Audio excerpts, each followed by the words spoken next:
Pourquoi la justice est-elle si lente? Alors la première raison, et on la connaît bien, c'est le budget de la justice.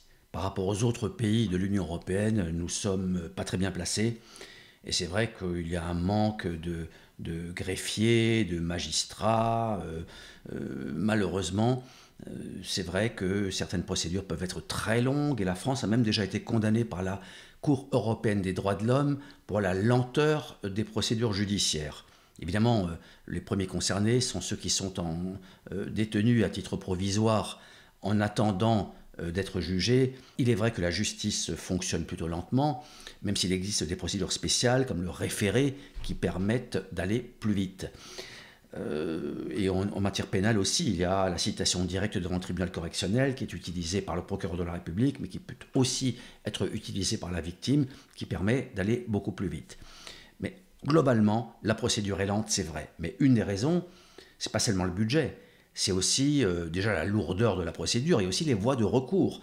Ça veut dire que vous avez des justiciables qui, à tort ou à raison, contestent systématiquement, appel, cassation. Et avant même d'arriver là, vous avez des expertises, des contre-expertises, des incidents, ce qu'on appelle des incidents. Bref, on peut faire durer le plaisir longtemps.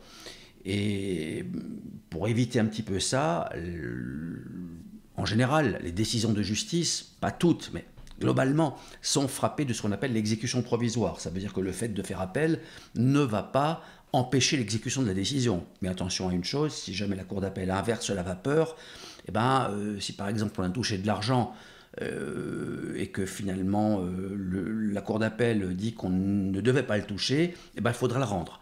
Donc attention à ça tout de même.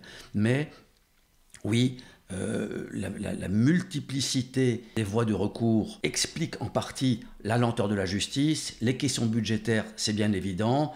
Il y a aussi, quand vous assistez à une audience, un juge m'a dit un jour qu'il a eu 180 dossiers en une matinée, en une audience. Ça ne veut pas dire qu'il va juger 180 affaires. Ça veut dire que l'immense majorité de ces affaires, ce sera des renvois. C'est-à-dire affaire un tel, renvoyer à une autre date, reporter si vous voulez. Et ça aussi, ça explique que avant que l'affaire soit jugée, il faut parfois beaucoup de temps. Il serait peut-être aussi bon de ne pas accorder aussi facilement les renvois, notamment lorsqu'ils sont sollicités par les avocats. Mais ça arrange tout le monde. Sinon, comment voulez-vous que le juge, en une audience d'une matinée, puisse juger une centaine d'affaires? C'est pas possible. Voilà, n'oubliez pas de vous abonner. Merci, à bientôt.